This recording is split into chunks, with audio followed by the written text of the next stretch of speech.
కీర్తన గ్రంథము 143వ అధ్యాయము. స్వాతి వచ్చి నడిపిస్తుంది. తుమ్మగంట స్వాతి. యెహోవా నా ప్రార్థన ఆలకింపుము, నా విన్నపములకు చెవియొగ్గుము. నీ విశ్వాస్యతను బట్టియు నీ నీతిని బట్టియు నాకు ఉత్తరమిమ్ము.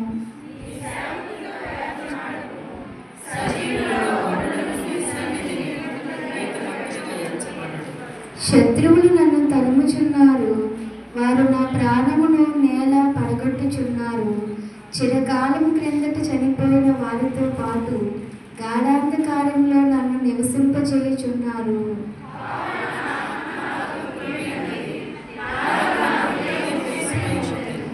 యెహోవా, నేను నీ మరుగు జొచ్చియున్నాను.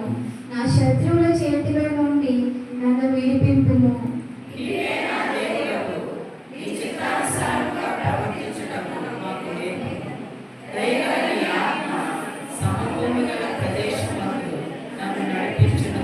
నీ నీతిని బట్టి నా ప్రాణమును శ్రమలో నుండి తప్పించుము. అందరూ కలిసి నేను నీ సేవకులను, నీ కృపను బట్టి నా శత్రువులను సంహరింపుము. నా ప్రాణమును బాధపరచు వారందరినీ నశింపచేయుము.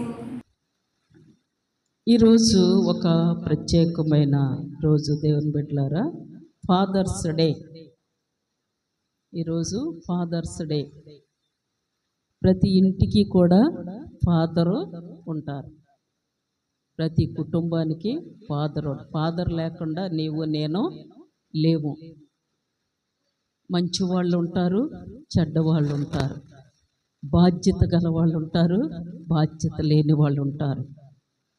కుటుంబాన్ని గౌరవంగా మర్యాదగా నడిపించుకునే ఫాదర్ అంటే తండ్రి, యజమానుడు, నాన్న. కుటుంబానికి నాన్న ఉంటాడు. ఆ నాన్న నుండే నీవు నేను తల్లి గర్భములో వేసినప్పుడే ఆ ప్రభు మనల్ని చూశారు. కొంతమంది ఫాదర్స్ పట్టించుకోరు. కొంతమంది ఫాదర్స్ తండ్రి పిల్లలు మంచిగా ఉండాలి, భార్య సుఖము, పిల్లలకు సుఖము, కుటుంబ క్షేమము, మరి వాళ్ళ కోసం ఎక్కువ ఆలోచిస్తారు, కష్టపడతారు, బాధ్యతగా ఉంటారు, కుటుంబ ప్రయోజనాల కోసము ఆలోచిస్తారు. కొంతమంది డబ్బులు తెచ్చుకుని తాగేసి ఫ్యామిలీకి ఇవ్వకుండా ఇబ్బంది పెట్టే వాళ్ళు కూడా ఉంటారు. ఏది ఏమైనా అందరికంటే మనకు ఒక ఫాదర్ ఉన్నారు. ఆయన పరలోకపు ఫాదరు, జీవముగల తండ్రి, గొప్ప దేవుడు. ఆ తండ్రి, ఈ ఫాదరు ఈ తల్లిదండ్రులు గర్భములో నిన్ను పిండముగా వేయబడకముందే ఆ తండ్రి మనల్ని చూశారు. ఆ తండ్రికున్న నీ పట్ల ఆయనకున్న బాధ్యత, ప్రేమ, కనికరము, భారము ఈ లోక ఫాదర్ కూడా ఉండదేమో. అయితే ఈ లోక ఫాదరు కొంతకాలమే. తండ్రి బిడ్డల సంబంధం కొంతకాలమే, భార్యాభర్తల సంబంధము కొంతకాలమే. కానీ జీవము గల తండ్రి, ప్రేమ గల తండ్రి, పరలోకపు తండ్రి, ఆ ఫాదరు ఇహపరమందు కూడా నీకు ఫాదరే, తండ్రే, యజమానుడే, కాపరే, వైద్యుడే, రక్షకుడే, సహాయం చేసే దేవుడు. ఆ ఫాదర్ బిడ్డలుగా మనము నిత్యము నిరంతరము ఉండాలని మరి కోరుచున్నాను. ఈరోజు ఫాదర్స్ డే. ఫాదర్స్కి అందరూ వందనాలు చెప్పుదాము. నాన్నలకి, యజమానులకి, మరి దేవునికి స్తోత్రం. ఈరోజు మన అంశము చూడండి, యెహోషువ గ్రంథము 6వ అధ్యాయము 26-27 వచనాలు. ఇదేనో మన అంశము, శాపము నుండి ఆశీర్వాదములోనికి. శాపము నుంచి నీ ఇంటి మీద, నీ కుటుంబం మీద, నీ పిల్లల మీద, నీకున్న సమస్తం మీద ఉన్న ఆ శాపం అంతటిని తీసివేసి దేవుడు ఆశీర్వాదముగా మారుస్తానంటున్నారు. నీవు లోబడినప్పుడు, నీవు దేవునికి మరి పూర్తిగా నీ హృదయాన్ని ఆయనకి ఇచ్చినప్పుడు అది సులువే, సాధ్యమే, ఈజీయే. అది చాలా ఈజీ. దేవుని బిడ్డలారా, శాపము నుండి ఆశీర్వాదములోనికి. ఇక్కడ చూసినట్లయితే మొదట వచనం చూడండి, 6వ అధ్యాయము. ఆ కాలమున ఇశ్రాయేలీయుల భయము చేత ఎవడును వెలుపలికి పోకుండాను లోపలికి రాకుండాను యెరికో పట్టణ ద్వారము గట్టిగా మూసివేయబడెను. అప్పుడు యెహోవా యెహోషువతో ఇట్లనెను, చూడుము, నేను యెరికోను దాని రాజును పరాక్రమం గల శూరులను నీ చేతికి అప్పగించుచున్నాను. మీరందరూ యుద్ధ సన్నద్ధులై పట్టణమును ఆవరించి ఒకమారు దాని చుట్టూ తిరగవలెను. చాలు. ఇక్కడ ఇశ్రాయేలీయులు భయము చేత చుట్టుపక్కల దేశాల్లో ప్రజలు ఉన్నారు. యెరికో పట్టణ ప్రజలు వాళ్ళు బయటికి రావడానికి భయపడే పరిస్థితులు ఉన్నారు.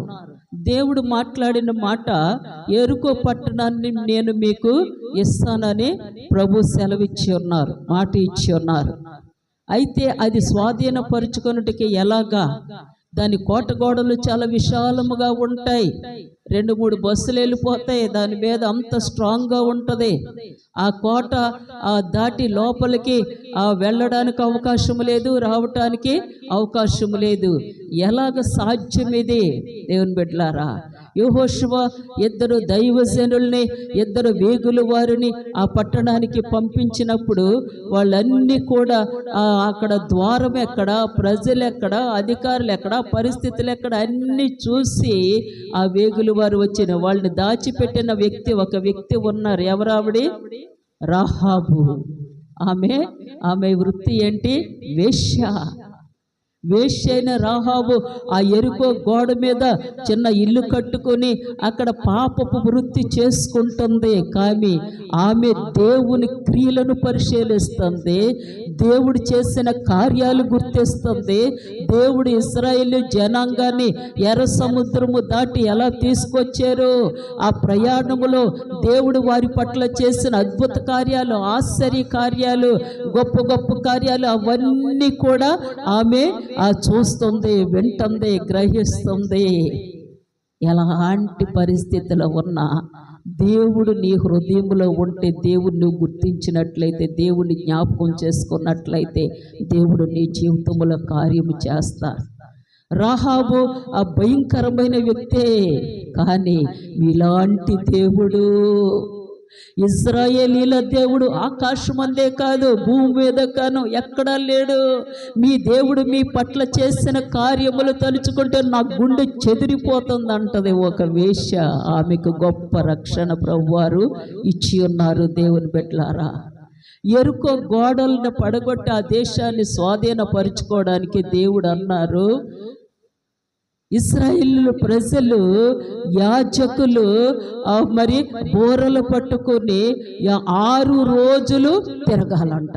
7వ రోజు బోరల ఊదుచు ప్రజలు తిరిగి ప్రభువుని స్తుతించినప్పుడు మీరు ఏమి చెయ్యొద్దు. గుణపాలు, బాంబులు, రాడ్లు మరి ఏమి అక్కర్లేదు. నన్ను స్తుతించండి, నన్ను చుట్టూ తిరిగి స్తుతిస్తే నేను కార్యము చేసేస్తాను. ఆయన చెప్పింది మనం చేస్తే ఆయన కార్యము నీ జీవితంలో జరిగిపోద్ది. చెప్పినట్టు వింటామా?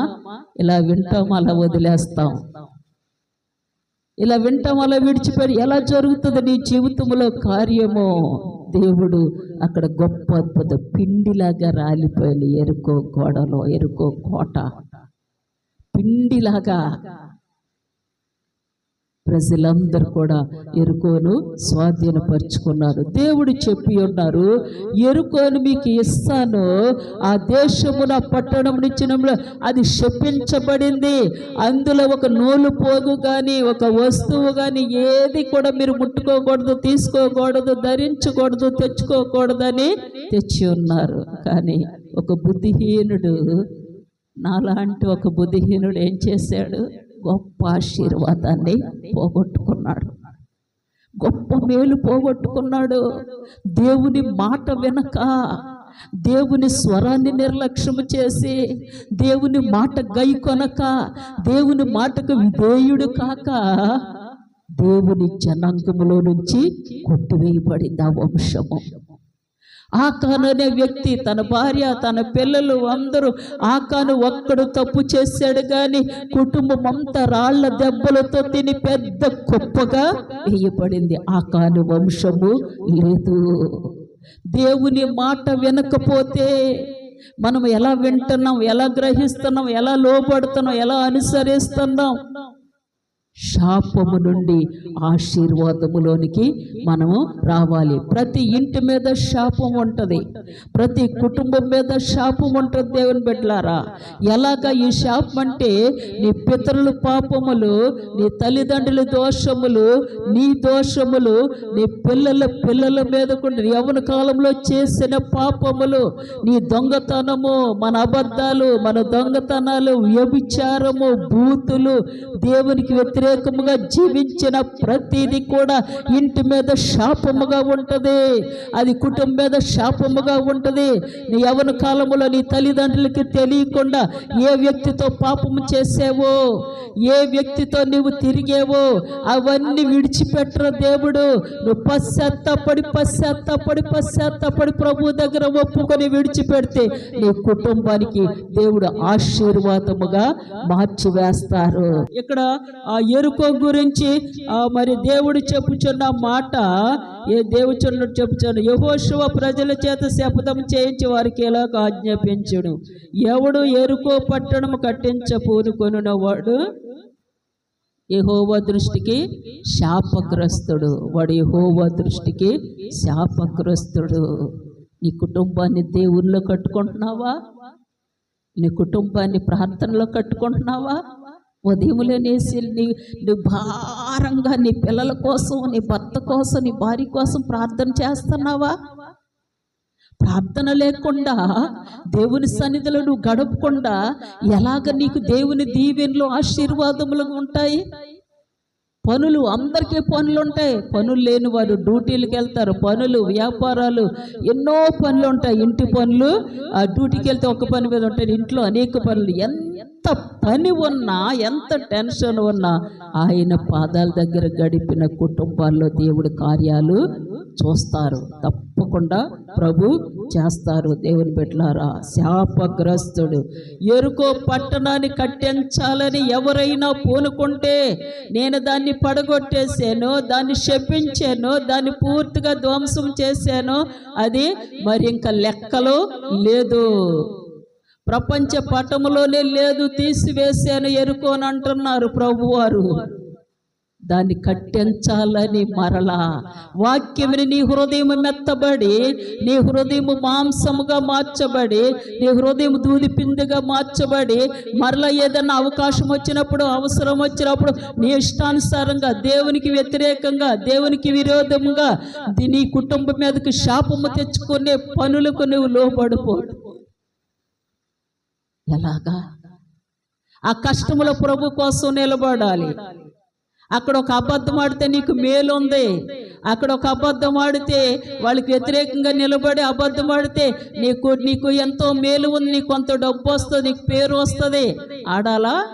దేవుని కోసం నిలబడాలా? దేవుని కోసం నిలబడాలి. ఆ అబద్ధం, ఆ మోసము, ఆ అక్రమము కోసము నువ్వు అమ్ముడైపోయినట్లయితే నీ పిల్లలు నీ కుటుంబము శాపగ్రస్తులుగా ఉండిపోతారు. ఇప్పుడు కొద్ది నీకు కలిసి రావచ్చు, ఇప్పుడు కొద్ది కొంతమంది నిన్ను పొగడవచ్చు, ఇప్పుడు కొద్ది నువ్వు గొప్పవచ్చు, ఇప్పుడు కొద్ది నీ అవసరతలు తీరవచ్చు. తర్వాత గడ్డు సమస్యలు వచ్చినప్పుడు అందరూ చేతులు ఎత్తేస్తారు, దేవుడు కూడా చేతులు ఎత్తేస్తారు. ఒకప్పుడు నిలబడ్డావా? నా కోసం నిలబడ్డావా? ఇప్పుడు నేను కావాలా? ఒకప్పుడు నా కోసం నిలబడలేకపోయావు. ఈ 10 రూపాయల కోసం అమ్ముడైపోయి, 100 రూపాయల కోసం అమ్ముడైపోయి, 1000 రూపాయల కోసం అమ్ముడైపోయావు. ఇప్పుడు నీకు 10,000 రూపాయల కష్టం వచ్చింది. ఎవరు సహాయం చేస్తారు? దేవుని బిడ్డలారా, మన దేవుడు న్యాయాధిపతి. ఆయన గొప్ప న్యాయాధిపతి, ఆయన గొప్ప శక్తిమంతుడు, ఆయన బలవంతుడు, ఆయన నీతిమంతుడు, ఆయన మంచి దేవుడు. ఆయన లేకుండా నీవు లేవు, నేను లేను, ఈ సృష్టి లేదు, ఈ ప్రజలే లేరు, ఏమీ లేదు. ఆయనే సమస్తానికి ఆధారము. నీ జీవితము, నీ బ్రతుకు, నీ హృదయము, నీ ప్రాణము, నీ ఊపిరి, నీ ఉనికి ఆయన చేతిలో ఉంది. ఆయనకి లోబడదామా? నీ ఇంటి మీద ఉన్న శాపాన్ని తీసివేయాలని ప్రభువారు మాట్లాడుతున్నారు. నీ పిల్లల మీద ఉన్న శాపాన్ని, నీ కుటుంబం మీద ఉన్న శాపాన్ని తీసివేసే దేవుడు నీ ప్రభు అయిన యేసుక్రీస్తు వారు. నీ భార్యకు తెలియకుండా నువ్వెన్ని ఫోన్లు వ్యవహారం నడిపేస్తున్నావు, నీ భార్యకు తెలియకుండా ఎవరితో నీవు పాపం చేస్తున్నావు, నీ భర్తకు తెలియకుండా నీవే విధముగా జీవిస్తున్నావు, నీ తల్లిదండ్రులు తెలియకుండా నీ వ్యవహారం ఏంటి, నీ కాలేజీలో, నీ ఆటోలో, నీ ప్రయాణంలో, ఓ యవన బిడ్డ నీ జీవితం ఎలా కట్టుకుంటున్నావు? ప్రజలకు తెలియకుండా, పేరెంట్స్ తెలియకుండా మనం ఏదేదో చేయొచ్చు, కానీ ఎవరికి తెలుసు సమస్తము? ఆయన కనులకు మరుగైనదేమనుందా? ఆయన కనులకు భూమి మీద ఎన్ని జీవరాశులు ఉన్నాయో సమస్తం ఆయనకి తెలుసు. నీ తల వెంట్రుకలు, మన తల వెంట్రుకలకు మనకు తెలియదు, కానీ ఆయనకి సమస్తము తెలుసు. ఇక్కడ ఎరుకోని దేవుడు శపించాడు. దాన్ని కట్టాలని దానికి పునాది వేస్తే వాని జ్యేష్ఠ కుమారుడు చచ్చును అంటున్నారు దేవుడు. దానికి తలుపులు నిలబెడితే కనిష్ఠుడు చచ్చిపోతాడని చెప్పుచున్నారు. యెహోషువకు యెహోవా తోడయుండును గనుక అతని కీర్తి దేశమంతా. ప్రభు నీకు తోడై ఉంటే నీ పేదరికంలో ఆయన పాదాలు పట్టుకో, నీ దరిద్రతలో ఆయన పాదాలు పట్టుకో. పెంట కుప్పల మీద ఉన్న వారిని ఐశ్వర్యవంతులుగా ప్రధానులతో, అధికారులతో కూర్చోబెట్టే దేవుడు నీ దేవుడు సామాన్యుడు కాదు. నీ చిన్న హృదయంతో ఆలోచించి, నీ చిన్న మనసుతో, నీ తేలిక మనసుతో ఆలోచిస్తే నీ ప్రభు నీకు అర్థం కారు. ఆయన హృదయం కావాలని కోరుకో, ఆయన మనస్సు కావాలని కోరుకో, ఆయన్ని నీ హృదయంలోనికి ఆహ్వానించు, ఆయన్ని నీ జీవితంలోకి ఆయన నీకు అర్థమవుతారు. నీ హృదయం విశాలమవుతుంది, నీ మైండ్ ఆలోచిస్తావు. నేను దేవుని కొరకు నేను ఎలా జీవిస్తున్నాను, నా బ్రతికేంటి, నా స్థితి ఏంటి, నా పరిస్థితులేంటి, నా ఆయువు ఏపాటిది, నీకంత గ్రహింపు జ్ఞానము ప్రభువారు ఇస్తారు. దేవుని బిడ్డలారా, శాపము నుంచి ఆశీర్వాదములోనికి దేవుడు నడిపిస్తాడు. శాపము నుంచి ఆశీర్వాదం. చూడండి, 2వ రాజుల గ్రంథము 2వ అధ్యాయము 4వ వచనము. పిమ్మట ఏలియా, యెహోవా నన్ను యెరికోకు పొమ్మని సెలవిచ్చి ఉన్నాడు. 6వ వచనం. అంతటి ఏలియా, యెహోవా నన్ను యొర్దానికి పొమ్మని సెలవిచ్చి ఉన్నాడు. చాలు. దేవుడు ఏలియాతో చెప్తున్నాడు, నీవు యెరికోకు వెళ్ళు, అక్కడి నుంచి నేను నిన్ను పరలోకానికి తీసుకెళ్ళి. ఎలీషా, నన్ను దేవుడు యెరికోకు వెళ్ళమన్నారు. దేవునికి ఇష్టం లేదు యెరికో నుండి ఏలియాని తీసుకువెళ్ళి. యెరికోకి వెళ్ళి ఆసక్తితో ఎలీషా చూస్తున్నాడు. మరలా దేవుడు మాట్లాడుతున్నాడు, ఏలియా నువ్వు యొర్దానికి వెళ్ళు, శపించబడిన స్థలములో నా దైవజనుడు ఉండటానికి వీలులేదు, శపించబడిన స్థలములో నా సంఘము నిలవబడకూడదు, నా సంఘము, నా బిడ్డలు దేవుని కోసము సాక్షులుగా ఉండాలి, కానీ శపితమైన విషయములో వాళ్ళు రాజీ పడకూడదు. దేవుని ప్రేమ ఎంత గొప్పది. మరలా యొర్దానికి తీసుకువెళ్ళారు. దేవుడు యొర్దాను నుండి ఏలియా పరలోకమునకు కొనిపోబడ్డారు. 18వ వచనం చూడండి, అదే అధ్యాయము. వారు యెరికో పట్టణమందు ఆగియున్న ఎలీషా యొద్దకు తిరిగి రాగా, అతడు వెళ్ళవద్దని నేను మీతో చెప్పలేదా? చాలు. కొంతమంది ప్రజలు ఏలియా కొనుపోబడిన తర్వాత వాళ్ళకి ఎరుకో పట్టణం వరకే తెలుసు, యోర్దానికి వెళ్ళినట్లుగా తెలియలేదు. అక్కడ ఆ ఎరుకో పట్టణం ఆ ప్రాంతం అంతా చూశారంట. ఏలియా ఎక్కడా దొరకలేదు. వారు తిరిగి వచ్చారు. ఎలీషా అంటున్నాడు, నేను వెళ్ళవద్దని చెప్పాను కదా ఎరుకోకి, మీరు ఎందుకు వెళ్ళారు? ఏలియా దేవుని దగ్గరికి వెళ్ళిపోయారని చెప్పాను కదా, మీరు ఎందుకు వెతకడానికి వెళ్ళారు? ఎరుకో పట్టణానికి ఎందుకు వెళ్ళారు? ఎరుకో పట్టణము శపించబడిన పట్టణము, నాశనము చేయబడిన పట్టణము, దేవుని ఉగ్రతకి గురైన పట్టణము. ఆ పరిస్థితి నుంచి దేవుడు మనల్ని ఎలా తప్పించబోతున్నారో వాక్యం ద్వారా నేను మీతో దేవుడు మాట్లాడుతున్నారు. చూడండి, మొదటి రాజుల గ్రంథం 16:34 చూడండి. ఆహాబు రాజు దినములలో బేతేలీయుడైన అహీయేలు ఎరుకో పట్టణమును కట్టించెను. అతడు దాని పునాది వేయగా అబీరాము అను అతని జ్యేష్ఠ కుమారుడు చనిపోయెను. దాని గవునులను ఎత్తగా సిగూపు అను అతని కనిష్ఠ కుమారుడు చనిపోయెను. ఇది నూను కుమారుడైన యెహోషువ ద్వారా యెహోవా సెలవిచ్చిన మాట చొప్పున జరిగేను. ఎక్కడ యెహోషువ, ఎక్కడ రాజుల గ్రంథము? దేవుని బిడ్డలారా, కొన్ని వందల సంవత్సరాల క్రితము దేవుడు పలికిన మాట.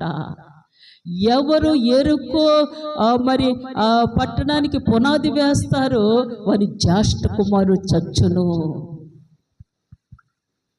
దేవుడు యెహోషువ దైవజనుడు చేత సెలవిచ్చిన మాట. ఇక్కడ చూసినట్లయితే అబీరాము అనే అతను ఎరుకో పట్టణాన్ని కట్టడానికి పూనుకున్నాడంట. ఆ పునాది తవ్వి ఆ పునాది వేస్తున్నప్పుడు జ్యేష్ఠ కుమారుడు చనిపోయాడంట. తర్వాత కనిష్ఠ కుమారుడు చనిపోయాడు. దేవుని మాటకు లోపడలేదు.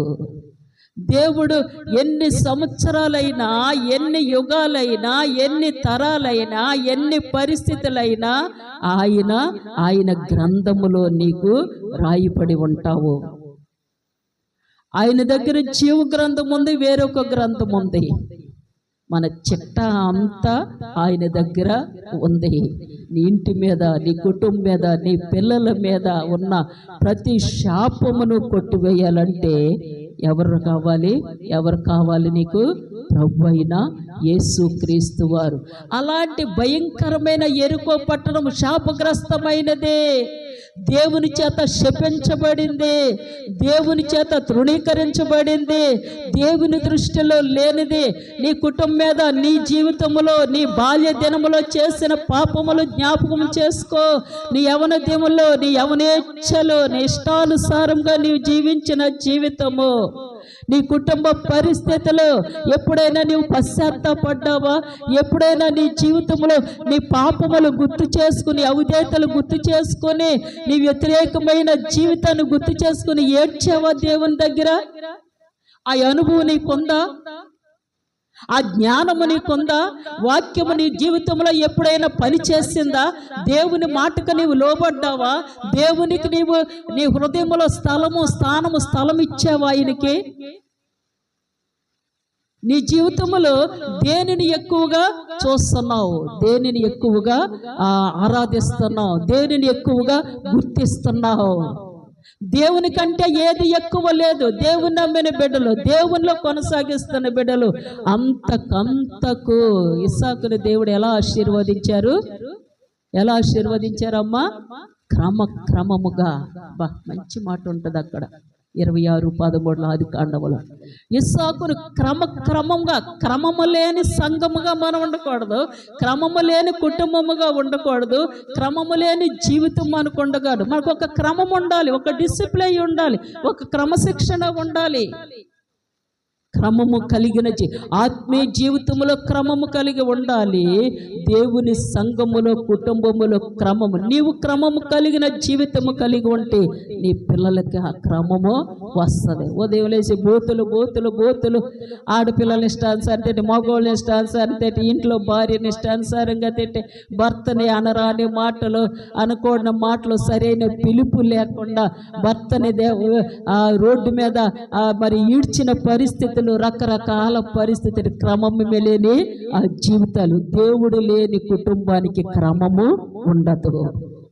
జీవము గల దేవుడు నీ హృదయం నిండుగా ఉన్నట్లయితే, జీవము గల తండ్రి ఆ పరిశుద్ధ దేవుడు నీ జీవితంలోనూ ఫుల్గా నింపబడి ఉంటే నీకేముంటుంది? క్రమం ఉంటుంది, క్రమశిక్షణ ఉంటుంది, జ్ఞానం ఉంటుంది, ఆలోచన ఉంటుంది, భయం ఉంటుంది, భక్తి ఉంటుంది. ఒకరినొక మాట అనాలంటే భయపడతావు. నీ కుటుంబంలో, నీ జీవితంలో ఎవరు ఉండాలి? నీ శాపం పోవాలంటే యేసు ప్రభు నీ జీవితంలో అడుగు పెట్టాలి. నీ కుటుంబం మీద, నీ మీద ఉన్న ఆ శాపమో మరణమో అదంతా పోవాలంటే నీ కుటుంబంలో ప్రభువారు అడుగు పెట్టారు. ఎక్కడ అడుగు పెడితే ఆశీర్వాదముగా మారిపోయిందో. ఎరుకో, శపించబడిన ఎరుకు, శపించబడిన మన జీవితాలు, శాపగ్రస్తముగా ఉన్న మన బ్రతుకులు ఆశీర్వాదముగా మారాలంటే వాక్యం ద్వారా చూసుకుందాం రండి. లూకా సువార్త 19:1 ఆయన సంచరించుచు యెరికో పట్టణంలో ప్రవేశించెను. దాని గుండా పోవచుండెను. ఇదిగో సుంకపు గుత్తదారుడును ధనవంతుడునైన జక్కయ్యను పేరుగల ఒకడు యేసు ఎవరో అని చూడగోరెను. చాలు, ఎక్కడ అడిగి పెట్టారు ప్రభువారు? అక్కడ తండ్రి అయిన దేవుడు యెహోషువ కాలములో యెరికోను శపించారు. నీ ఇంటి మీద, నీ కుటుంబం మీద, మన జీవితంలో ఉన్న శాపం పోవాలంటే మన యెరికోలో, శాపముతో ఉన్న ఈ యెరికోలో ఎవరు ఉండాలి? ఎవరు రావాలి? నీ కుటుంబంలో దేవుడు అడుగు పెడితే. యెరికోలో అడుగు పెట్టాడు యేసు ప్రభువారు. హల్లెలూయా. యెరికో గుండా పోవచ్చు. యెరికోలో అడుగు పెట్టగానే అక్కడ భయంకరమైన వ్యక్తి జక్కయ్య అనే వ్యక్తి గొప్ప రక్షణ పొందారు, గొప్ప విడుదల పొందారు, రక్షణ పొందారు. ఇతడును అబ్రహాము కుమారుడే. ఎందుకంటే నేడు ఇంటికి రక్షణ వచ్చి ఉన్నదంటారు ప్రభువారు. శాపగ్రస్తమైన కుటుంబాల్లో యేసు ప్రభువారు అడుగు పెడితే నీ కుటుంబాల్లో నెమ్మది లేదా? పిల్లలు నీ మీద తిరుగుబాటు చేస్తున్నారా? కుటుంబంలో బాధ్యత లేని భర్తతో కుటుంబాన్ని నడిపించుకోలేని స్థితిలో ఉన్నావా? పరిస్థితులు అప్పులు, రుణాలు, బాధలతో మనశ్శాంతి లేకుండా ఉన్నావా? శరీరంలో ఆరోగ్యము లేక కృంగిన స్థితిలో ఉన్నావా? అది ఒక ఎరుకు. ఆ శాపము నుంచి, ఆ పాపము నుంచి, ఆ పరిస్థితుల నుంచి నీవు పూర్తిగా బయటకు రావాలంటే అందులో ఎవరు రావాలి? ఎవరు సంచరించాలి? ఎవరు నివసించాలి? ఎవరు అడుగు పెట్టాలి? ఎవరు ఉండాలి నీ కుటుంబంలో? ప్రభువు అయిన యేసుక్రీస్తు వారు జీవముగల దేవుడు, మహాదేవుడు. ఇజ్రాయేల్ జనాంగం యెహోవా దేవుని యెహోవా అంటానికి భయపడతారన్నారు. అంత ఒబీడియన్స్ దేవుని పెట్టారా మన పితరులు. యెరికోలో ప్రభువారు అడుగు పెట్టగానే పాపులు రక్షింపబడ్డారు, అనేక మంది దీవించబడ్డారు, పాపములు ఒప్పుకున్నారు, అన్యాయాన్ని విడిచిపెట్టారు, అక్రమాన్ని విడిచిపెట్టారు. మీరు కావాలి యేసయ్యా, ఈ లోకంలో మాకు ఏమీ అక్కర్లేదు, మీరు ఉంటే చాలు. ఒకప్పుడు ఈ పాపము చేశాను, ఒకప్పుడు ఇలా అన్యాయం చేశాను, ఒకప్పుడు ఇలా జీవించాను, ఇవన్నీ మాకు వద్దు, ఇవన్నీ విడిచిపెట్టు. ఒకప్పుడు ప్రిస్టేజ్గా ఉన్నాను, గర్వముగా ఉన్నాను, అహంకారంగా ఉన్నాను, దేవుని బిడ్డలనే దూషించాను, దేవుని బిడ్డలను అసహించుకున్నాను, దేవుని బిడ్డలకి అన్యాయం చేశాను, దేవునికి వ్యతిరేకముగా జీవించాను. ఈ శాపం వద్దు, ఈ మరణం వద్దు, ఈ అన్యాయం నాకు మీరు కావాలి యేసయ్యా. ప్రభువారు యెరికో పట్టణములో అడుగు పెట్టగానే హల్లెలూయా ప్రజలకు గొప్ప రక్షణ వచ్చేసింది. చూడండి మత్తయి సువార్త 20:29 20:29 వారు యెరికో నుండి వెళ్ళుచుండగా బహుజన సమూహము ఆయన వెంట వెళ్ళెను. ఇదిగో త్రోవ ప్రక్కన కూర్చున్న ఇద్దరు గ్రుడ్డివారు యేసు ఆ మార్గమున వెళ్ళుచున్నాడని విని, ప్రభువా, దావీదు కుమారుడా, మమ్ము కరుణింపుమని కేకలు వేసిరి. చాలమ్మా. ఎక్కడికి వచ్చారు? ఎరుకు పట్టడానికి వచ్చారు. దేవుని బిడ్డలారా, నిన్నటి వరకు మర్చిపో. ఈ ఉదయకాల సభ దేవుడు నీతో మాట్లాడుతున్నప్పుడు నిన్ను నీవు సరి చేసుకో. నీ హృదయంలో ఉన్న ప్రతిది కడిగేసుకో, తీసివేసుకో. ప్రతి విషయములో కూడా భయం కలిగి జీవించు. ఇక్కడ ఎరుకో పట్టణములో అడుగు పెడితే ఇద్దరు గురుటివారు, దావీదు కుమారుడా, పుట్టినది మొదలు గురుడితనముతో ఉన్నావు, మమ్మల్ని కరుణించవా, మమ్మల్ని కరుణించవా. ప్రభువారు నీ కుటుంబములో అడుగు పెడితే, నీ హృదయంలో అడుగు పెడితే, నీ జీవితంలో అడుగు పెడితే ఆత్మీయ అంధత్వం నీకు పోద్ది. హల్లెలూయా. ఆత్మీయ అంధత్వం అంటే ప్రభువారు నీకు అర్థం కాదు, బోధ అర్థం కాదు, సేవకులు అర్థం కాదు, సంఘం అర్థం కాదు, దేవుడు అర్థం కాదు. ఆత్మీయ అంధత్వంలో ఉంటే, ఆత్మీయ అంధత్వం ఉంటే నీదే గొప్ప, నీ మాటే గొప్ప, నువ్వే గొప్ప, నువ్వే గ్రేట్, నీవే నేను అంటావు. ఆత్మీయ అంధత్వమును పోగొట్టుకోవాలంటే నీ హృదయములోనికి ప్రభు రావాలి. మన కుటుంబం మీద ఉన్న శాపం పోవాలంటే ప్రభు అయిన యేసుక్రీస్తు వారు నీ కుటుంబంలో నివసించాలి. మరొక మాట చూడండి, మార్కు సువార్త 10:46 వారు ఎరుకో పట్టణమునకు వచ్చిరి. ఆయన తన శిష్యులతోనూ బహుజన సమూహముతోనూ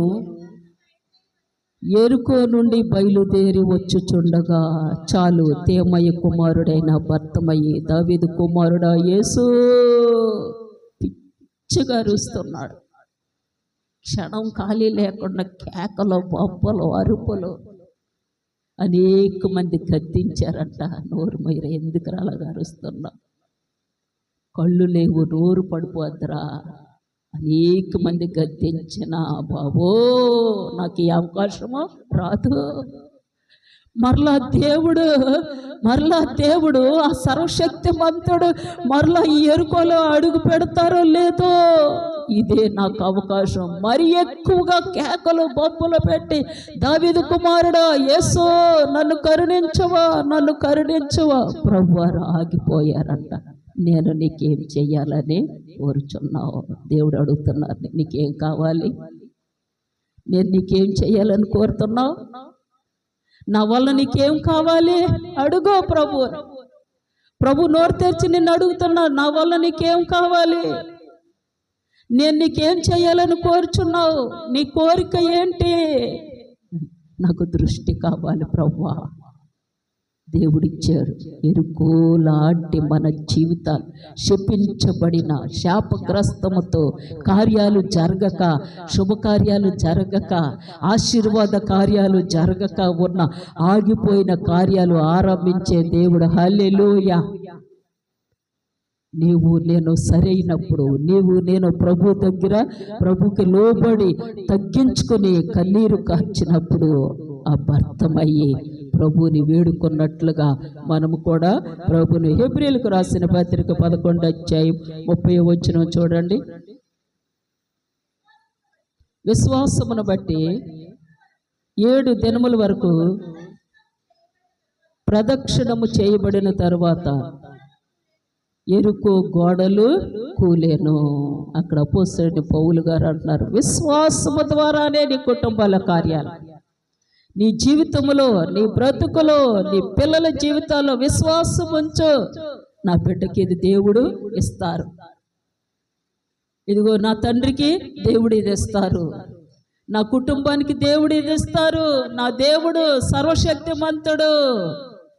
మొదట ఉన్న నీ విశ్వాసం ఏమైపోయింది? మొదట ఉన్న నీ ప్రార్థన ఏమైపోయింది? విశ్వాసమును బట్టి మన పితరులు ఎరుకో చుట్టూ ప్రదక్షిణము చేస్తే ఎరుకో గోడలే కూలిపోయి కదా. నీ పట్ల దేవుడు కార్యాలు చేయరా? అపోస్తలుడైన పౌలు గారు మనల్ని అడుగుతున్నారు. అలనాడు హెబ్రీ సంఘానికి ప్రశ్నిస్తున్నారు. ఈనాడు మనతో దేవుడు మాట్లాడుచున్నారు. దేవుని బిడ్డలారా, మరొక మాట నెహెమ్యా గ్రంథం 13వ అధ్యాయం 2వ వచనం చూడండి. త్వరగా ముగించేస్తున్నాను. నెహెమ్యా గ్రంథం 13:2. వారు అన్నపానములు తీసుకొని ఇశ్రాయేలీయులకు ఎదురుపడక వారిని శపించుమని బిలామును ప్రోత్సాహపరిచిరి. అయినను మన దేవుడు ఆ శాపమును ఆశీర్వాదముగా మార్చెను. శాపమును దేవుడు ఎలా మారుస్తారు? ఆశీర్వాదముగా మార్చే దేవుడు. బిలాము అనే దైవసేనుడిని తీసుకెళ్ళి బాలాక్ అనే రాజు, మోయాబు రాజు ఏం చేస్తున్నాడు? ఇశ్రాయేల్ని శపించు, వాళ్ళు భూతలమును కప్పి ఉన్నారు, మిడతల దండు వలె ఉన్నారు, వాళ్ళు చూసినప్పుడు మాకు భయం పడుతుంది. దైవసేనుడా బిలామా, మీరు వచ్చి ఆ ఇశ్రాయేల్ ప్రజలను, ఇశ్రాయేల్ జనాంగాన్ని శపించు. నీవు దేవునిలో ఉన్నప్పుడు, దేవుని భయముకులు ఉన్నప్పుడు, దేవునిలో జీవిస్తున్నప్పుడు ఎవరు ఏ శాపము నీ మీదకే రాదు. దైవజనుని శపించమని రాజు తీసుకెళ్తే ఎత్తైన కొండ మీదకి, ఎత్తైన పర్వతం మీదకి, ఇంకా ఎత్తైన, ఇంకా అక్కడ బాగా ఇంకా కనపడతారు. దైవజను నోటముట ఏ మాట వస్తే అది నెరవేరుతుంది. యెహోషువ చెప్పాడు, ఇది శాపగ్రస్తమైంది, ఇందులో ఏది ముట్టకూడదు. ఆకాను కొట్టివేయబడ్డాడు. దేవుని బిడ్డలారా, ఇక్కడ దైవజనుడు వెళ్ళి ఎత్తైన స్థలములో శపించమని రాజు నాకు చెప్పుచున్నాడు, కానీ యెహోవా నాకు సెలవిచ్చిన మాట నేను పలుకుతాను. ఇశ్రాయేలీయుల దేవుడు ఆశీర్వదించి ఉన్నారు, యాకోబు సంతానాన్ని ఆశీర్వదించి ఉన్నారు. ఆయన ఆశీర్వదించగా శపించడానికి నేనే పాటి? హల్లెలూయా. దేవుడు నిన్ను ఆశీర్వదిస్తే, నీ పిల్లల్ని, నీ కుటుంబాన్ని ఆశీర్వాదం ఏ నరుడేం చేయగలడు? ఏ మనుషుడేం చేయగలడు? నీ మీద పీకల మీద పగట్టుకున్న ఎవ్వరు ఏమీ చేయలేడు. శూన్యమే.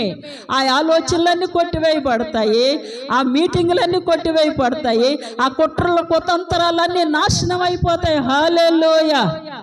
నీ మీద ఏ పగ, ఏ ద్వేషము, ఏది నిలబడడానికే వీలు లేదు. నీ పాదములు ఆయన పాదాల దగ్గర ఏమవుతున్నాయి? నీ కన్నీళ్లు తడుపుతున్నావు. ప్రతిరోజు ఆయన పాదాల మీద నీ కన్నీళ్లు తడుపుతుంటే నీకు శాపం వస్తుందా?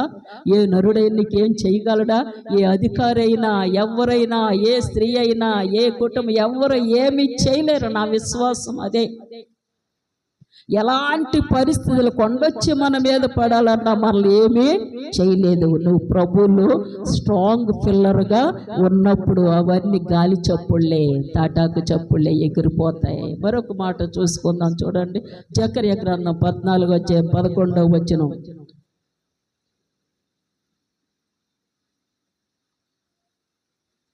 జకర్యా 14:11 పట్టణము ఎత్తుగా కనబడును, జనులు అక్కడ నివసింతురు, శాపము ఎక్కను కలుగదు, యెరూషలేము నివాసులు నిర్భయముగా నివసింతురు. హల్లెలూయా.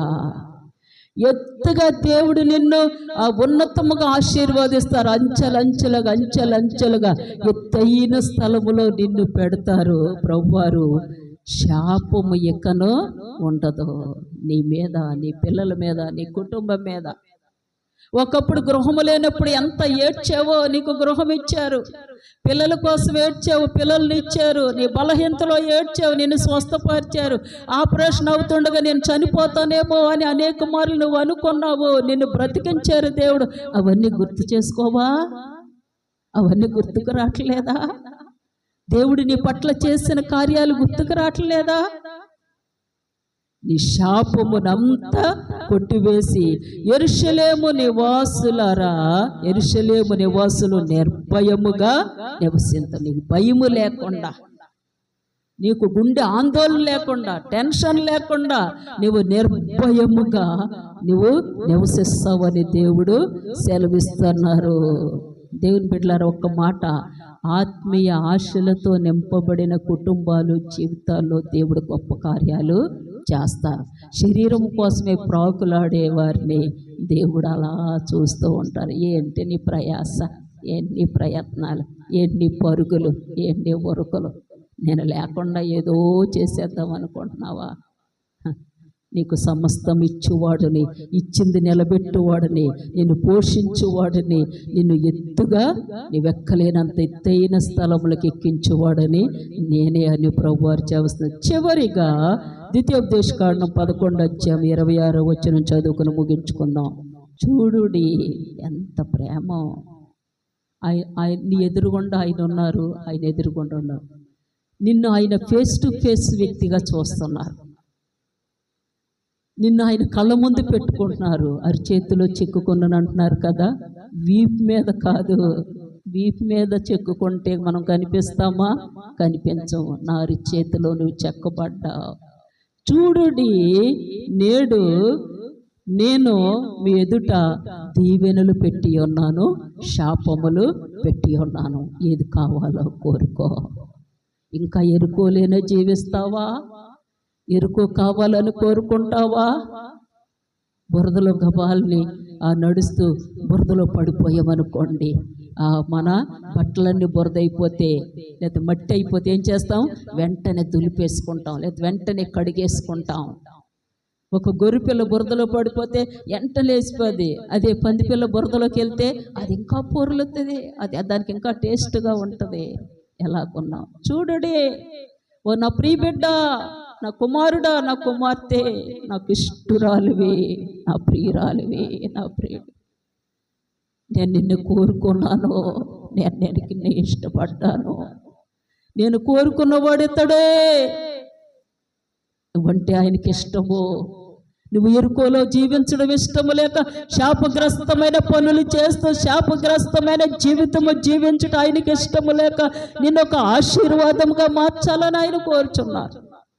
నీ కుటుంబం మీదకి ఆశీర్వాదములు, దీవెనలు, ఆ మేలులు నువ్వు పొందుకోవాలని ఆయన కోరుచున్నావు. నీ కుటుంబంలో ఉన్న ఆ దురాత్మలు ఏలకుండా, నీ కుటుంబంలో సమాధానము లేకుండా, నీ కుటుంబంలో గొడవలు, అల్లర్లు, కేకలు, మనశ్శాంతి లేకుండా చేస్తున్న దురాత్మ శక్తులు బంధించబడి ఆయన నివాసము చేయాలని ఆయన కోరుకుంటున్నారు. నువ్వు లోబడతావా? నీవు నేను లోబడినప్పుడు మన కుటుంబాన్ని దేవుడు ఆశీర్వాదకరముగా, దీవెనకరముగా, మేలుకరంగా ఉంచుతాను. మన నాలుకను చంపుకోవాలి, తినడానికి కాదు, వేస్ట్ మాటలకి. మన నాలుకను సరి చేసుకోవాలి. నీ సహోదరులు, నీ పరిస్థితులు అందరి కోసం నువ్వు ప్రార్థన చేసే వ్యక్తిగా ఉండాలి. దేవుని దైవజనుల కోసం ప్రార్థన చేసేవారుగా ఉండాలి. దేవునికి నీ హృదయము, నీ జీవితములో ప్రథమ స్థానము ఇచ్చే వ్యక్తులుగా, కుటుంబాలుగా ఉందాం. దేవుడి పరిశుద్ధ వాక్యమును దీవించి మనందరి హృదయములో ఫలింపచేయనుగాక. ఆమె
నెరవేర్చబడుగాక. మీ రాజ్యము మళ్ళించుగాక. మీ చిత్తము పరలోకమందు నెరవేరినట్లు భూమి యందు నెరవేరుగాక. మనదిన ఆహారం మాకు దయచేయము. మరణస్తులను క్షమించిన ప్రకారం మరణములను మీరు క్షమించుము. మమ్మల్ని శోధనలకు తేక దుష్టు నుంచి తప్పించుము. ఎందుకంటే రాజ్యము, బలము, మహిమ నిరంతరము నీవే ఉన్నావు తండ్రి. ఆమేన్. యెహోవా మిమ్మల్ని ఆశీర్వదించి మిమ్మల్ని కాపాడును గాక. యేసుక్రీస్తు ప్రభువు తన సన్నిధిని మీ మీద ప్రకాశింపజేసి మిమ్మల్ని కరుణించును గాక. పరిశుద్ధాత్మ దేవుడు తన సన్నిధిని మీ మీద ఉదయింపజేసి మీకు సమాధానము కలుగు చేయును గాక. ఆమేన్. ఆమేన్.